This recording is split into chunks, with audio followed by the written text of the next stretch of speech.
Hello les amis, comment allez-vous en ce dimanche? Oui, nous sommes dimanche.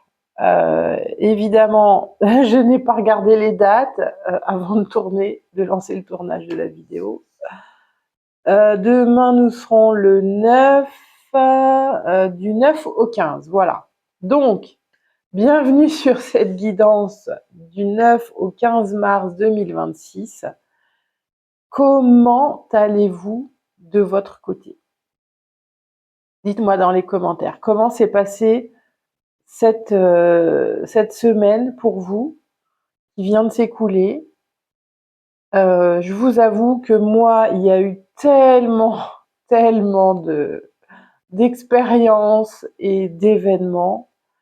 J'étais malade là, en début de semaine dernière.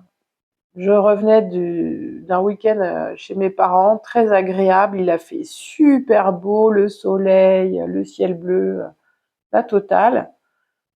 Je suis revenue lundi, j'avais un rhume. J'étais prise de partout. Donc là, ça y est, ça va mieux, c'est en train de se terminer.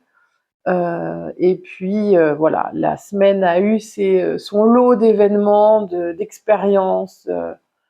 Et nous, on se retrouve pour cette guidance, pour cette semaine là qui arrive, du 9 au 15 mars.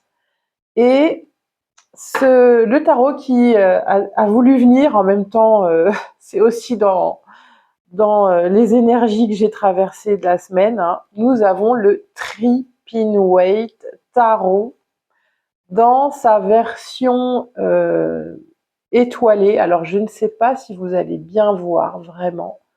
Ouais, on a la lumière, mais il y a plein de petites étoiles qui brillent sur ces cartes. Vous voyez? Regardez. Donc, pour ceux qui savent un petit peu, voilà, pourquoi il a voulu venir cette semaine. Ça, j'adore. Ces couleurs arc-en-ciel, ces étoiles qui brillent, enfin bref, la totale. Pour ceux qui me connaissent, ça va pas vous étonner, mais là, il s'est manifesté tellement fort. J'ai dit ok, vas-y, viens copain, on va continuer, voilà, ensemble. Donc le Tripinweight Tarot, je kiffe. Écoutez, dans la vie, je trouve qu'il faut bien qu'il y ait des kiffs de temps en temps pour nous. Et voilà, de temps en temps, j'ai envie de dire que normalement, ça devrait être tout le temps, mais on le sait tous qu'on a nos lots de déboires, de désagréments, et bon, c'est comme ça, c'est la vie, c'est des apprentissages, c'est des occasions d'apprendre. Alors en plus, vous voyez, j'ai parsemé un petit peu, j'avais un bouquet de jonquilles qui arrive aussi à sa fin. Et plutôt que de jeter les fleurs, et ben voilà, ça m'a permis d'en mettre un peu sur notre table. Elles vont nous accompagner, ces superbes jonquilles. J'en ai mis sur mon autel aussi. Et bah voilà, écoutez, l'énergie du printemps est là. Franchement, on a eu une semaine relativement belle, hein, faut quand même se le reconnaître, et ça fait du bien. Alors, on est parti les amis pour regarder un peu ensemble, possiblement, ce que peut nous réserver cette semaine du 9 au 15 mars. Allez, nous avons encore quelques jours avant l'arrivée d'Ostara, du printemps. Mais nous voyons bien que les bourgeons bourgeonnent. En tout cas, dans le jardin de mes parents, les arbres fruitiers sont en plein bourgeonnement. Donc, il y a avec beaucoup d'avance, a priori. Et nous, voilà, on va regarder un petit peu cette semaine du 9, non, on n'en veut qu'une, au 15 mars. Qu'est-ce qui se passe? J'ai pas regardé au niveau des planètes. J'ai absolument pas regardé ce qui se passe cette semaine. Donc, vous irez regarder si ça complète un petit peu on n'en veut qu'une. Ce que nous raconte un peu le ciel, hein. Alors, on n'en veut qu'une avec les planètes, les positionnements, les placements. Ah bah voilà. Je lui dis qu'on n'en veut qu'une, il n'est pas content. Oh, allez, il me fait tout valdinguer par terre. Alors, on va le brasser un peu plus. Allez.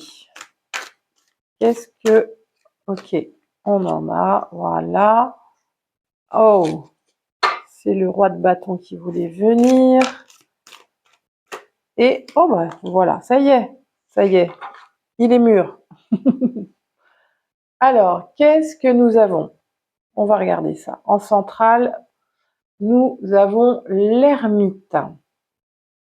L'énergie de l'ermite. Donc, vous voyez l'énergie de l'ermite, il est en train de regarder sa lanterne, de s'appuyer sur son bâton et d'essayer d'y voir clair sur ce qui s'est passé, sur quelque chose, peut-être un événement, voilà, sur mettre au clair peut-être des zones aussi d'ombre, d'obscurité sur ce qui s'est passé, sur cet événement ou cette situation. Alors, on va regarder un petit peu ce qui l'entoure pour en savoir un peu plus sur cet ermite qui regarde le roi de bâton. Par contre, lui, le roi de bâton, il tourne le dos à l'ermite. Alors, le roi de bâton, c'est l'énergie du feu, c'est l'énergie de l'action, c'est l'énergie de la passion, de ce qui nous motive. Et là, en voyant ce roi de bâton, je vous avoue que moi, j'ai pas trop l'impression qu'il soit dans sa pleine énergie. Il s'appuie sur son bâton, il regarde quelque chose, on ne sait pas trop quoi. Moi, j'ai la notion peut-être qu'il a été déçu. Enfin, je le sens en tout cas comme ça, ce roi de bâton, en train de rester dans l'expectative d'une situation ou d'un événement.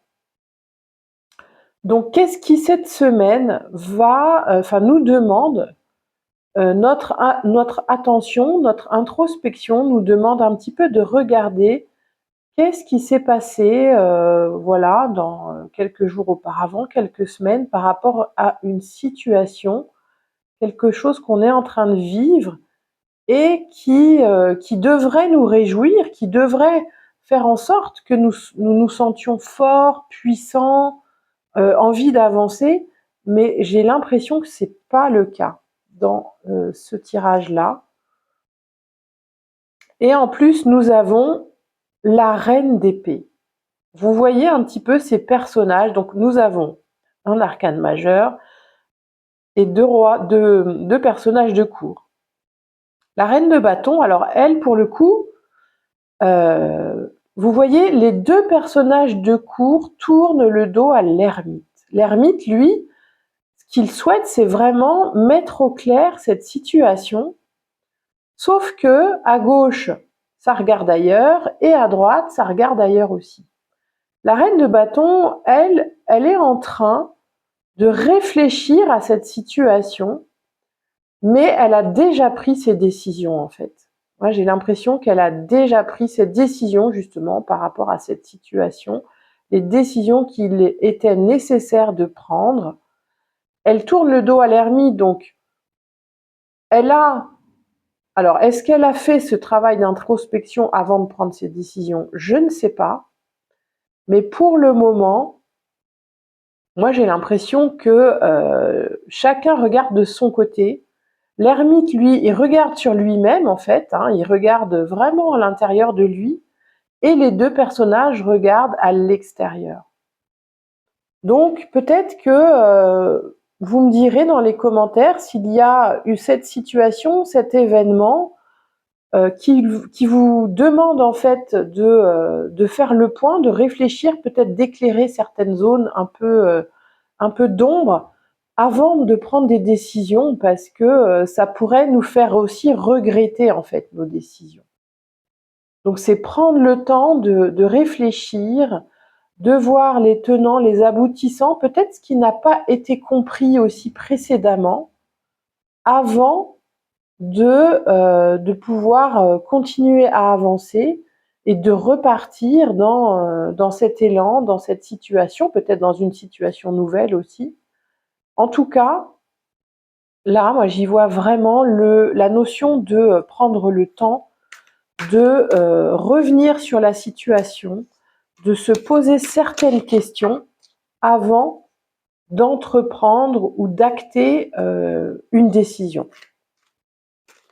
Parce que ça pourrait nous porter préjudice, en fait, de prendre une décision trop vite, surtout si, que ce soit, alors, quel que soit le domaine, hein, que ce soit relationnel, professionnel, dans la vie quotidienne, dans votre vie introspective par rapport à vos pensées, à vos croyances, par rapport à ce qui vous motive. Hein. Là, on a le feu et l'air, hein.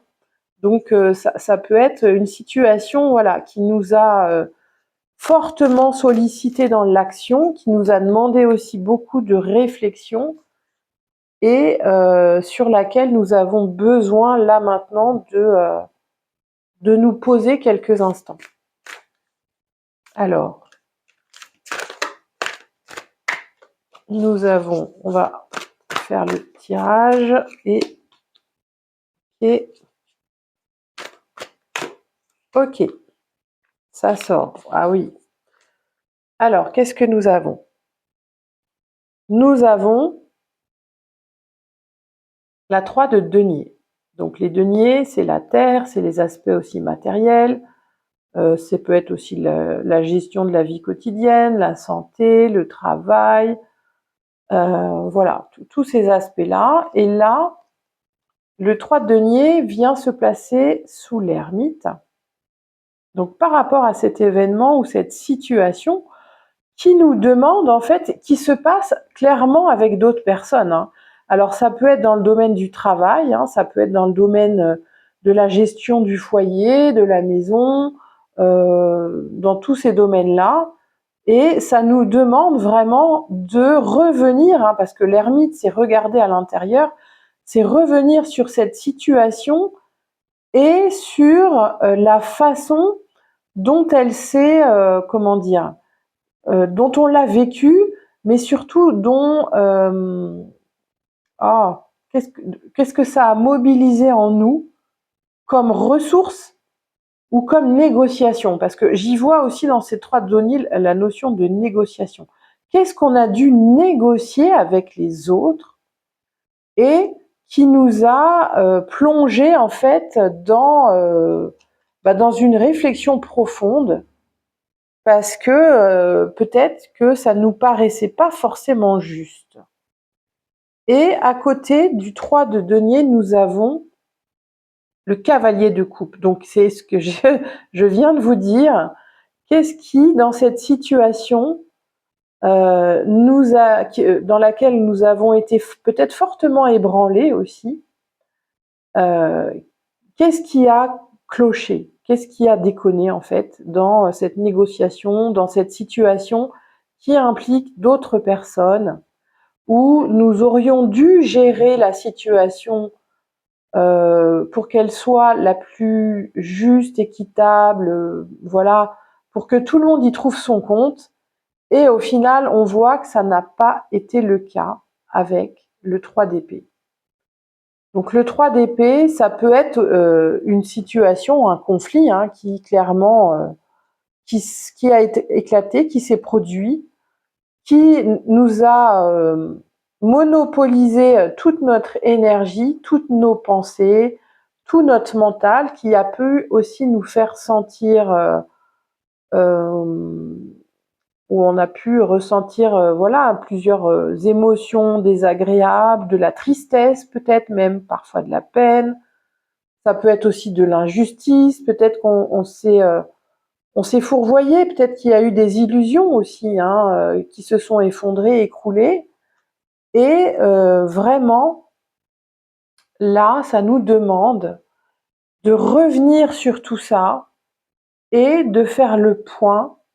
Alors ça peut être refaire le point avec toutes les personnes impliquées dans cette situation, refaire le point avec nous-mêmes aussi, quelle a été, j'ai envie de dire aussi, notre part de responsabilité par rapport à tout ça, par rapport à tout ce que ça a pu engendrer comme émotion, comme sentiment, de rejet, d'abandon, ça peut être ça, hein, d'injustice, voire, donc vous voyez avec les épées, donc vraiment c'est, voilà, éclaircir, faire le point, revenir sur cet événement ou cette situation qui a impliqué plusieurs personnes, qui nous a probablement poussé dans nos retranchements. J'y vois ça aussi avec la reine d'épée et le roi de bâton, qui ont été fortement ébranlés dans leur structure. Qu'est-ce qui vraiment nous a profondément peut-être blessés? Et ça peut nous demander, bien sûr, de revoir, de communiquer avec ces personnes, si ça implique plusieurs personnes, pour pouvoir revenir sur la situation et que chacun puisse s'exprimer, chacun puisse exprimer aussi ce qu'il a sur le cœur, mais en restant aussi dans cette assertivité de communication, dans cette bienveillance. On peut se dire des choses, même si parfois c'est des choses désagréables, mais en restant, enfin, dans la bienveillance. Alors oui, sans s'envoyer des insultes, sans devenir violent, vous voyez, ce genre de choses, hein. Je veux dire, on peut être en colère, on peut exprimer une colère sans forcément que ça nous fasse sortir de notre énergie et puis que du coup, ça soit l'ouragan qui dévaste tout sur son chemin, vous voyez. Donc c'est vraiment un travail en profondeur et en douceur sur notre manière de gérer les choses, sur notre manière de communiquer aussi. En tout cas, que nous propose cette semaine l'ermite. Et possiblement, qu'est-ce que ça peut nous donner? Ça peut nous donner le 8 de coupe. Donc ça peut nous permettre justement de prendre certaines décisions pour pouvoir continuer. Alors, est-ce que c'est pour pouvoir continuer en laissant tout ça derrière soi pour aller vers la prochaine étape? En tout cas, c'est cette invitation sur ce 8 de coupe, de repartir, de continuer le chemin en laissant derrière soi et en ayant posé les coupes, hein, posé toutes nos émotions, posé ce qu'on avait à dire, ce qu'on a pu aussi ressentir pour pouvoir continuer plus sereinement. Bah écoutez, c'est une belle proposition pour cette semaine. Je voulais aussi demander à l'oracle des essences subtiles, parce que ça c'est vraiment un travail d'introspection, de communication, de reconnaître aussi toutes ces émotions que ça peut venir nous faire ressentir, sur quoi ça vient nous chercher, et qu'est-ce qui peut nous aider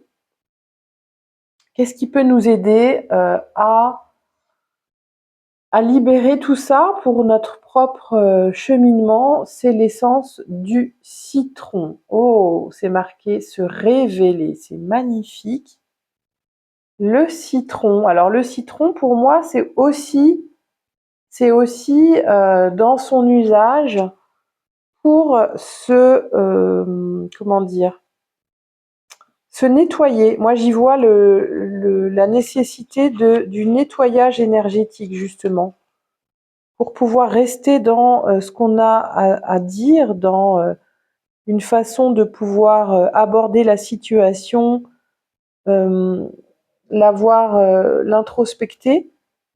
Moi, j'y vois la notion de nettoyage, de purification, pour nous aider justement, et on va regarder un petit peu ce que nous propose la personne qui a créé l'oracle, harmoniser le chakra du plexus solaire. Donc c'est aussi vraiment pour aller comment dire, se connecter à l'autre pour nettoyer ce chakra du plexus qui est aussi en relation avec l'extérieur. C'est oser montrer ce que nous sommes, sans avoir peur aussi forcément du jugement de l'autre. Rester ouvert, oser dire les choses, vous voyez, c'est aussi oser dire, oser exprimer, montrer qui nous sommes, plutôt que de rester caché dans son coin. C'est ça l'invitation du citron. Il représente l'amour, la joie, la beauté, le soleil et la chaleur. Se révéler au grand jour, vivre sa passion, le positivisme, la joie. Donc par rapport justement à cet événement ou cette situation qui peut se présenter à nous, sur laquelle nous avons besoin de revenir pour tenter de la comprendre, pour tenter de l'apaiser, oui, ça va nous demander de rester dans l'ouverture à l'autre pour récupérer la joie. Peut-être que cette situation nous a fortement peiné, ébranlé, attristé. Et le citron va nous aider à récupérer la joie aussi. De rayonner, de montrer qui nous sommes, qu'on est digne d'être aimé, que nous sommes des personnes avec un cœur immense qui contient beaucoup d'amour et qui aspire à donner et à recevoir en retour. Donc c'est vraiment aussi cette notion du donner et recevoir que je sens aussi et que l'auteur nous dit dans cet oracle. En tout cas, le citron là va beaucoup nous aider. Vous voyez, c'est jaune, hein, donc c'est vraiment là, on a aussi les jonquilles autour. Hein, j'ai pas regardé la signification des jonquilles, mais voilà, il y a une résonance en tout cas avec le plexus solaire. Ok. Et j'avais aussi envie de demander à l'oracle, la sagesse divine des animaux.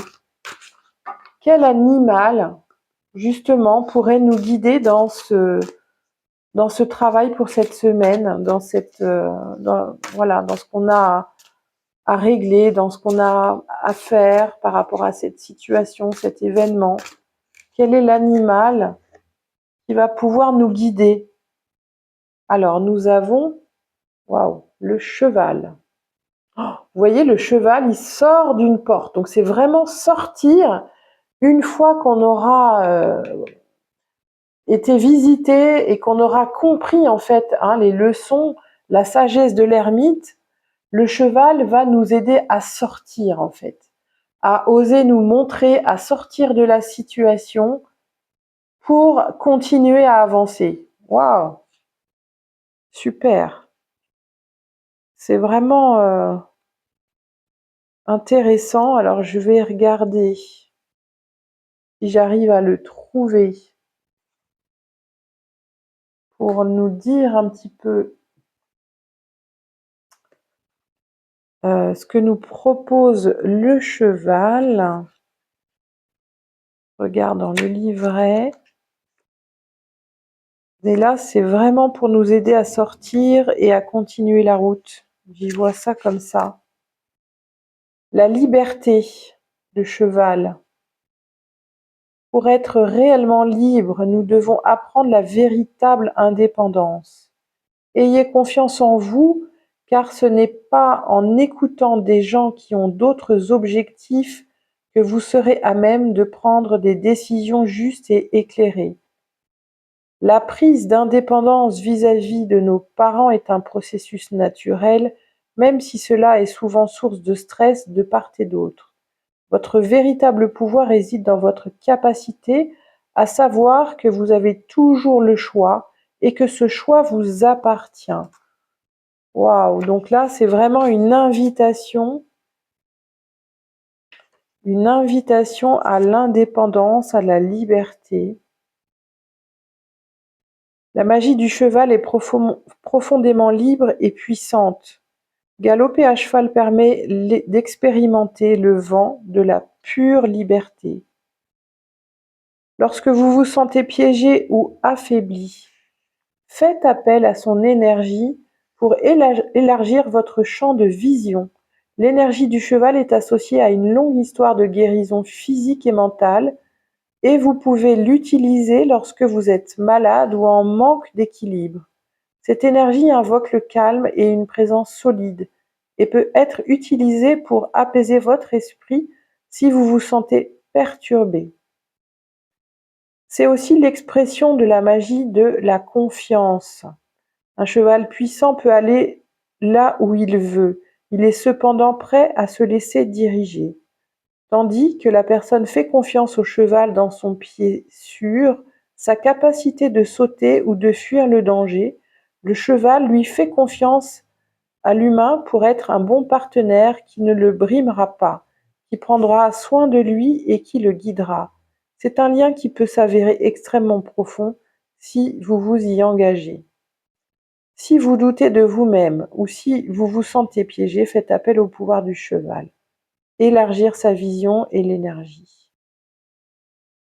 Eh bien, écoutez, hein, si cette semaine vous sentez que c'est un petit peu difficile, un peu compliqué, vous pouvez vous relier à l'énergie du cheval pour vous aider dans la confiance, hein, pour pouvoir aborder telle ou telle situation, tel ou tel événement.